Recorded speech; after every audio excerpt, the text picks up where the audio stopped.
Cari amici, ben ritrovati e bentornati a Spazio Vostro.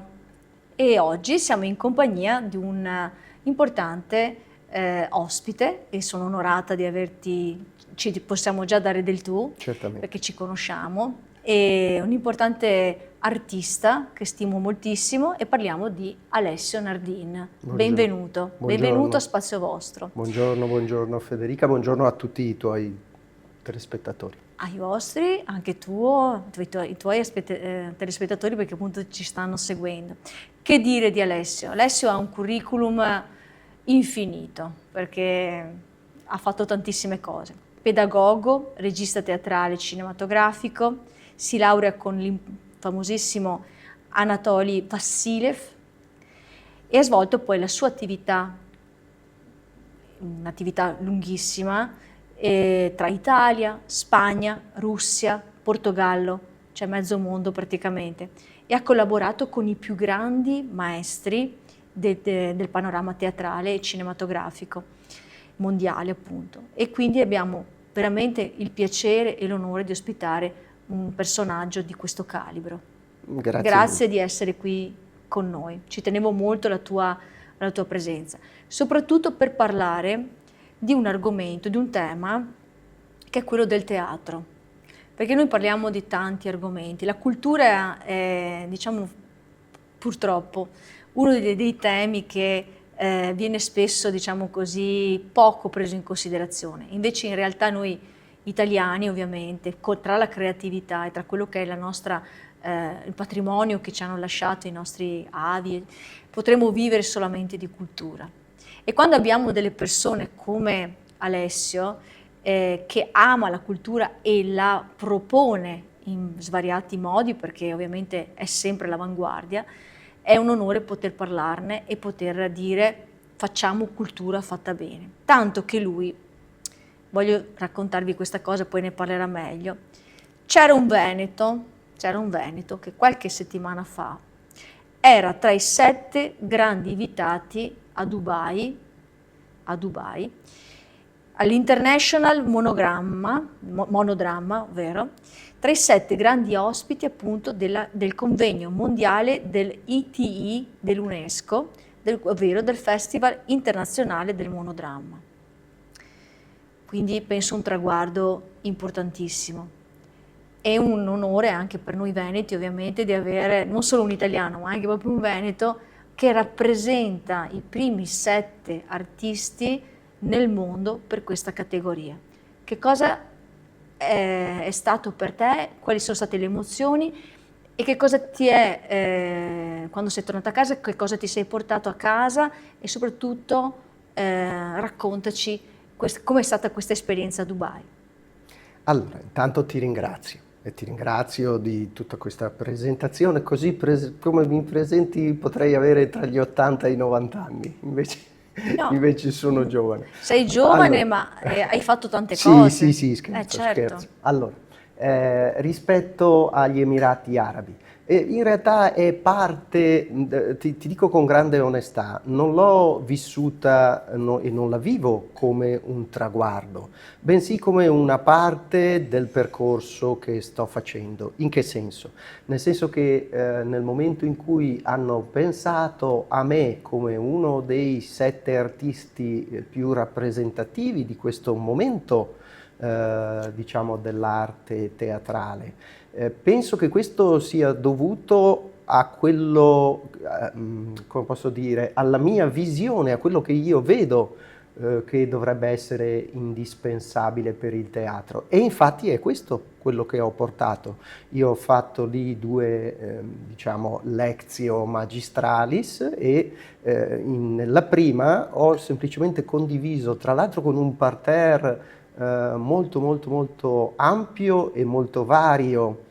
Adesso te ne parlerò sinteticamente. No, poi raccontami bene invece, perché io sono curiosa di capire anche che parterre c'era, ad esempio, in un ambito di questo tipo. C'è un Che parterre parterre molto era? particolare, nel senso che c'erano rappresentanti dei principali festival o teatri nazionali di proprio tutto il mondo, con una presenza molto forte del continente africano, del continente bello. asiatico, quindi avevamo la Mongolia, la Cina, l'India, il Vietnam, ma contemporaneamente avevamo il Mali, la Mauritania, il Che bello, tutto Marocco, il mondo? quindi sì, sì, sì, e hai quindi anche culture molto differenti e fin qua non sto dicendo niente di straordinario, ma poi luoghi dove come posso dire, dove anche le condizioni politiche sono molto Certo, particolari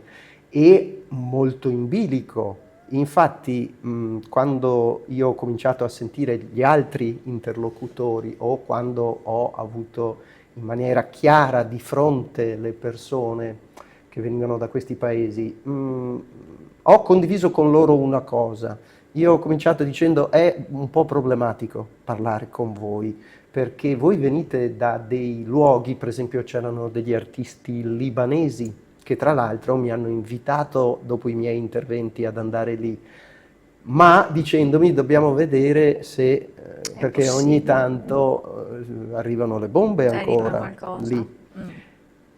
Davanti a queste persone per cui il teatro, Federica, è una necessità di vita e di Eh, sopravvivenza, non quello che io ho condiviso con loro è che forse l'opulenta Europa, opulenta in tutti i sensi, opulenta perché abbiamo tutto, opulenta perché noi abbiamo molte democrazie, che sembra sembra o lo è, scontato, ma invece non solo, ma che sembra che sì, siano anche molto solide, molto certo. consolidate.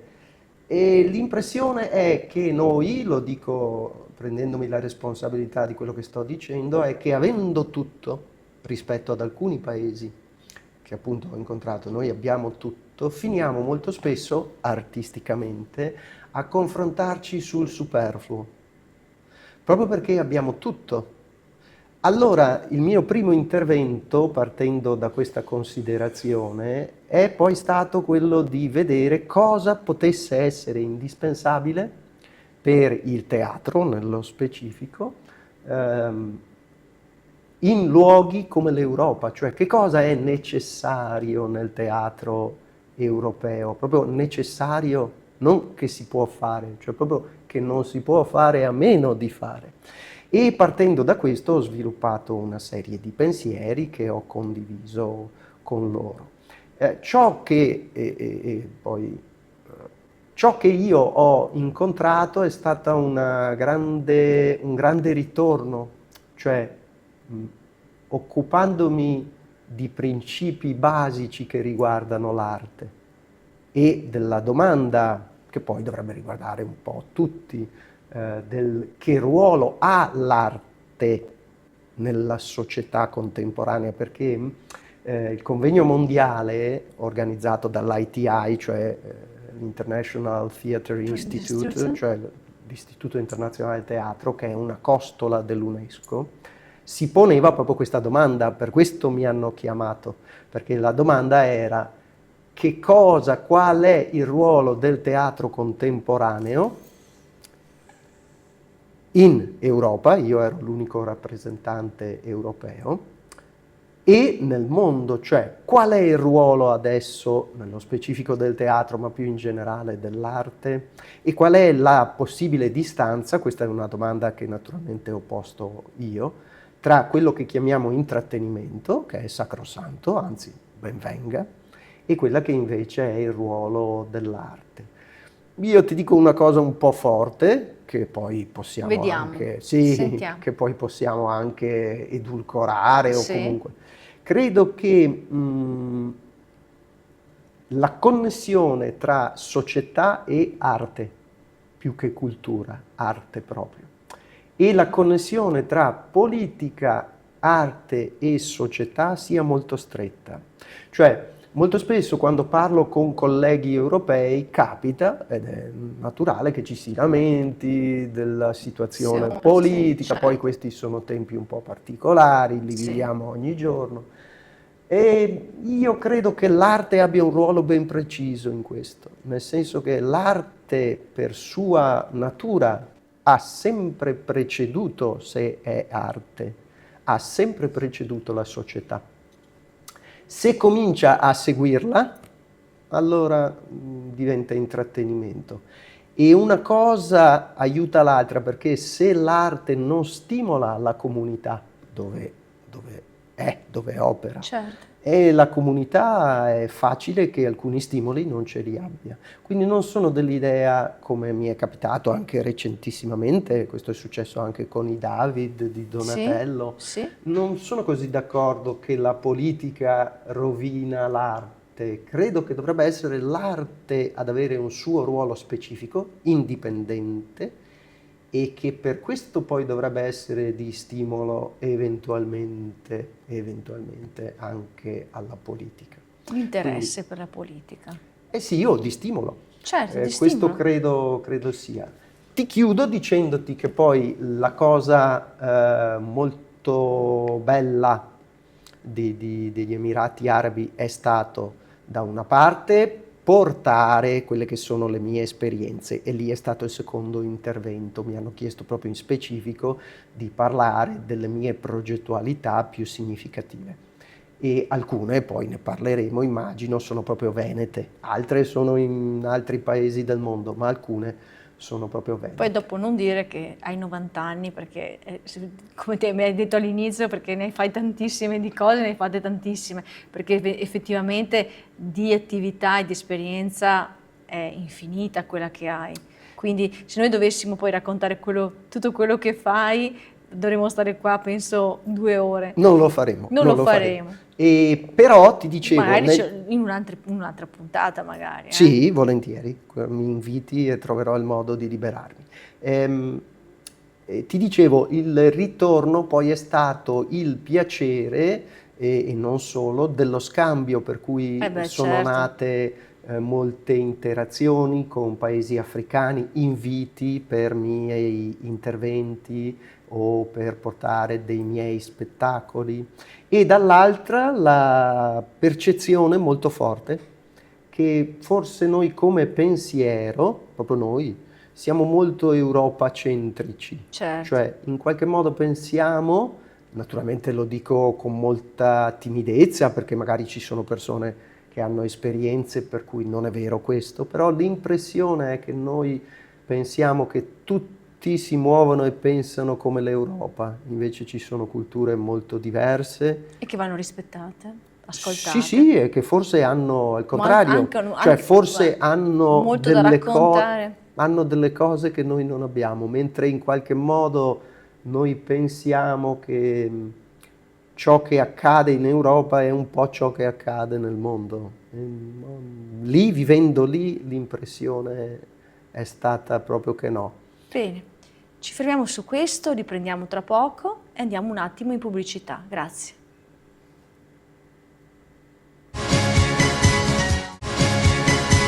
Cari amici, ben ritrovati, siamo di nuovo in onda con Spazio Vostro in compagnia del grande maestro Alessio Nardin. Abbiamo parlato della sua esperienza importante, uno dei 7 più importanti maestri di teatro invitati ad un congresso importante, l'ITI appunto dell'UNESCO, nei paesi arabi, a Dubai esattamente. Abbiamo parlato abbondantemente, adesso invece vorrei parlare invece di una realtà, diciamo, più vicina che riguarda il nostro territorio, il nostro bellissimo Veneto. Dal 2023 il maestro Nardin dirige come direttore artistico l'Accademia di Teatro Duse ad Asolo, ovviamente dove Eleonora Duse riposa. Sì. Luogo quindi emblema dell'iconica attrice. Sì. Quindi non è stata una scelta, penso, a caso quella di probabilmente no. Ok. Ogni anno questa accademia si arricchisce, cresce di studenti che arrivano e di attività. Quali sono state quelle di quest'anno, perché ormai sei arrivato al secondo anno di anno accademico, quali sono state le novità di quest'anno? E poi la tua visione teatrale, che già abbiamo capito prima anche con l'intervento sui il contesto, diciamo, internazionale, invece legato all'Accademia. Dunque, allora, guarda, in 2 parole provo. Prima di tutto, in qualche modo, anzi non in qualche modo, quello di cui parlavamo prima a Dubai è il frutto delle progettualità che io faccio. In Italia, per tanti motivi di cui adesso non credo sia il caso di addentrarci, però per tanti motivi il vero progetto teatrale rispetto a quella che è la mia visione teatrale e cinematografica è l'Accademia Duse, che di per sé io definisco sempre, come gioco per essere rapidi, una transutopia. Nel senso che se fosse un'utopia non sarebbe realizzata Infattibile. e non saremmo qua. Certo. Ma come qualcosa che va oltre l'utopia può esistere, cioè può esistere come un paradosso rispetto al sistema, per cui noi abbiamo ad Asolo, che è un paesino, Un borgo un bellissimo. borgo bellissimo, ispirativo, si capisce perché moltissimi artisti in passato, quando io ho cominciato ad andare lì, era chiarissimo perché moltissimi artisti, e Malipiero, Certo. e Freya Stark, e La Duse la stessa. Duse, e altri Vi si sono hanno recati. voluto in qualche modo trovare lì un loro luogo. Bene, io un po' casualmente, intendo dire per una serie di conoscenze, che naturalmente potendo ringrazierei ancora, sono passato per Asolo. Poi il tutto, io adesso se vuoi te la racconto come un gioco, così per... Il tutto è stato che mi hanno chiesto poi di continuare a fare qualcosa lì ad Asolo, in corrispondenza con il centenario della morte della Certo. Duse, che era il 2024. 24, sì. Quindi nel 23 hanno cominciato. E io dissi, guardate, vi ringrazio, no, fare, non so, uno spettacolo, qualche masterclass, siete gentilissimi, però non vedo... Parliamo dell'amministrazione comunale in questo L'amministrazione e chi si occupava Sì, un po' l'istituzione dell'area dello culturale, spettacolo. sì. Sì. Io dissi, guardate, siete gentili, io veramente, però no, anche perché se devo fare una cosa così, forse la faccio un po' più vicino a casa, per tanti motivi, insomma, visto che sono qua nel territorio. Asolo non è proprio semplicissimo da raggiungere, Sì, è un vero. po' fuori mano. Sì. Va bene, in tutto questo loro insistono, io ancora garbatamente dico no, finché all'ennesimo tentativo dico va bene, senti, c'è solo un modo in cui mi posso liberare di questa cosa, presento un progetto enorme, per cui sono sicuro che l'assessore mi dirà dirà di no. Nardin, bravissimo, grazie mille, ma ci si vede in un'altra vita. E così ho fatto, e quindi ho presentato un progetto molto grande. Quando parlo di molto grande Strutturato. intendo strutturato e artisticamente unico un po' nel suo genere, non perché io abbia inventato qualcosa, ma proprio per la natura di quello che facciamo. E purtroppo questo assessore, che adesso ringrazio infinitamente, ci capiva così poco di teatro che ha detto sì. Quindi mi sono incatenato da solo. E sono Ti sei incatenato felicemente, perché dà soddisfazione a te, ma anche certo, all'amministrazione comunale. Te l'ho premesso che lo dico come un gioco. Certo. Però non siamo molto lontani, da questo intendo dire, è andata così. Ora, quel assessore, era assessore, è diventato il nostro presidente, è Gerardo Pessetto, gli devo grande... Che salutiamo. Certamente, gli devo grandissima gratitudine perché nei momenti più difficili dal punto di vista organizzativo lui è sempre stato vicino. Poi abbiamo trovato nel tempo l'adesione anche della successiva amministrazione, quindi ringrazio il sindaco Dalla Rosa, l'assessora Bonsembiante che è l'assessore alla cultura, l'assessore Basso all'istruzione, l'assessore Canil. Insomma, abbiamo trovato un ambiente che ha accolto un progetto che è nella sua natura un po' strano. Te lo dico in 1 minuto e mezzo scarso. Sì. Noi abbiamo anche perché ho altre domande. Benissimo. È come un edificio che si tiene su 3 colonne. Da una parte ci sono le masterclass cosiddette di alta formazione, cioè dedicate ai professionisti e che sono specifiche, quindi si occupano di ambiti specifici, voce, corpo, piuttosto che metodologie particolari. Lì abbiamo alcuni tra i principali maestri mondiali, oltre a me, che vengono, e abbiamo professionisti che vengono da tutta Europa, Francia, Svizzera, Spagna, anche quest'anno ne avremo molti. Queste sono intensive, durano 10 giorni, 2 settimane. La full immersion. Sì, diciamo. e ne abbiamo fatte finora, in 2 anni ne abbiamo fatte più di 15. Mamma mia. Sì.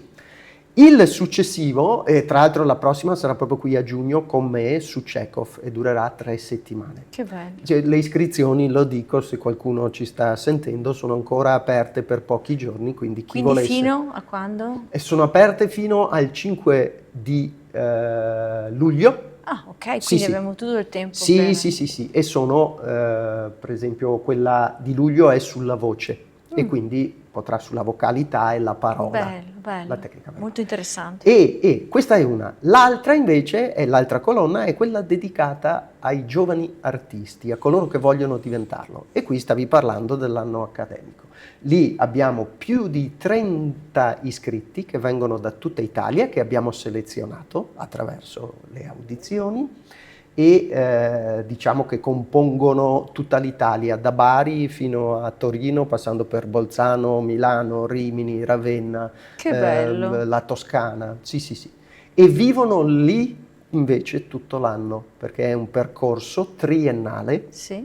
di teatro e cinema, di regia e recitazione, che si svolge appunto in 3 anni e comincia a ottobre e finisce a luglio. Noi quest'anno, approfitto, invito già chi vuole venire, il 18 e 19 di luglio avremo, diciamo, le performance annuali finali dei 2 gruppi.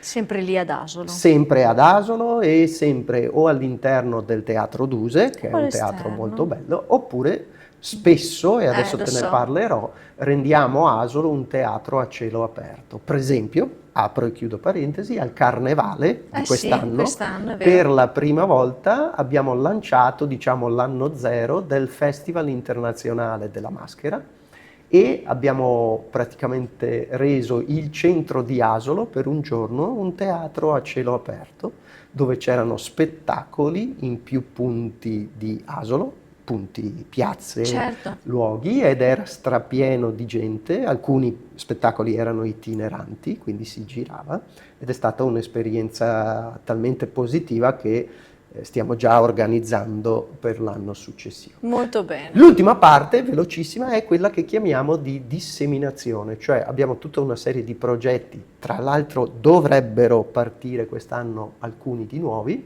anche con le scuole, dalle scuole materne fino alle scuole invece superiori, e una serie di progetti per cui i bambini possano conoscere e vivere il teatro. Che bello. Ti ho detto un po' tutto. Se mi permetti una cosa, ultima, proprio velocissima, è questa. L'Accademia Duse è in qualche modo un po' come un albero che ha le radici nel territorio, ed è molto importante che siano radici solide, nel territorio veneto, e poi ha la fronda in Europa, cioè i rami e i fiori e i frutti sono in Europa. Certo. Noi nel percorso triennale ospitiamo alcuni tra i più grandi maestri mondiali della materia, da Raphael Spregelburg, da César Brie, a Roberta Carreri dell'Odin Theater, a Mario Biagini del Grotowski Work Center. Il direttore è stato da noi 2 settimane fa, il direttore del Grotowski Institute di Breslavia, Polonia.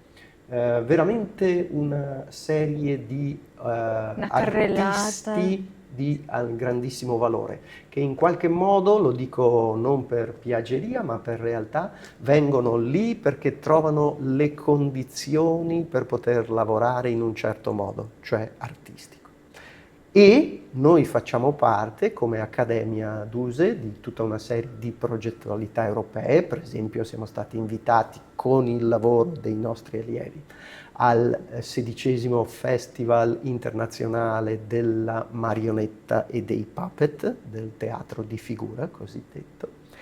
E cosa che ci tengo moltissimo perché è importante, noi facciamo parte di un progetto europeo molto importante e siamo gli unici in Italia. Siamo parte del cosiddetto progetto LEPAC, che sta per Legacy, eccetera, eccetera, che raduna i principali centri e università europei legati a delle figure artistiche. Quindi abbiamo per esempio il Pina Bausch Centrum, abbiamo il Marina Abramovic Foundation, abbiamo il Grotowski Institute, abbiamo il Sokolowski Sanatorium, che è un posto meraviglioso che una volta era un sanatorio, e ci sono alcuni tra i più importanti, per esempio c'è la Cricoteca di Cantor. Stiamo parlando tutti di artisti straordinari di cui si prova a lasciare una eredità non nel copiare, anche perché nel caso mio io la Duse non l'ho conosciuta, non potrei copiarla, ma piuttosto nel proseguire nello spirito e nei principi che questi grandi artisti hanno dato. In questo senso la nostra presenza lì ad Asolo, diciamo a casa della Duse, diciamo così, non è casuale, nel senso che in alcuni principi che proprio anche lei ha lasciato scritti mi ritrovo molto, anche se poi i miei maestri, il mio maestro soprattutto, chiaramente è un altro, però nei principi mi ritrovo moltissimo. Ti ho detto tutto. Allora, cari amici, abbiamo avuto l'onore e il piacere di ospitare questo importante maestro che stimo tantissimo. Io direi anche di salutare una persona che ci accomuna e che ha creduto in te sin da subito, sì, che è Edoardo Pitalis. Lo salutiamo con grandissimo piacere. Con grande affetto, il mio direttore anche, e lo ringrazio e lo saluto perché è una persona che ha una fortissima lungimiranza e su di te ci ha visto lungo quando eri all'inizio di questa carriera. Ci sarebbero state tante altre cose da dire perché effettivamente hai un... Mi permetti una cosa proprio al volo, Sì. giuro, calcola, non vado oltre i 30 secondi. La regia, attento, Sì, no, il Festival La Piazza delle Arti a Cavallino Treporti, ve lo posso dire che da metà luglio a fine agosto ci sarà la Summer Edition per la terza volta e avremo ospiti internazionali, compagnie di circo teatro, venite a trovarci. E tutto si può trovare nei social che ti riguardano. Sì, nei social di Accademia Duse, nei social del comune di Cavallino Treporti, venite perché ci saranno spettacoli bellissimi. Altri 20 secondi? Cinema and Arts? Assolutamente. Velocissimo. Progetto che è all'interno della Biennale Cinema, è un premio collaterale. Vi invito perché alla premiazione... Mi sono già autoinvitata. Che sarà ai primi di settembre, credo il 5 o il 6, adesso dobbiamo definire, ci sarà la possibilità di vedere questi film meravigliosi che riguardano le arti nel cinema, per questo si chiama Cinema and Arts ed è un premio collaterale ufficiale della Biennale Cinema. Bene, abbiamo avuto quindi l'onore e il piacere di avere qui con noi il grande maestro Alessio Nardin e noi ci ritroviamo la settimana prossima con Spazio Vostro. Grazie. Arrivederci a tutti. Grazie.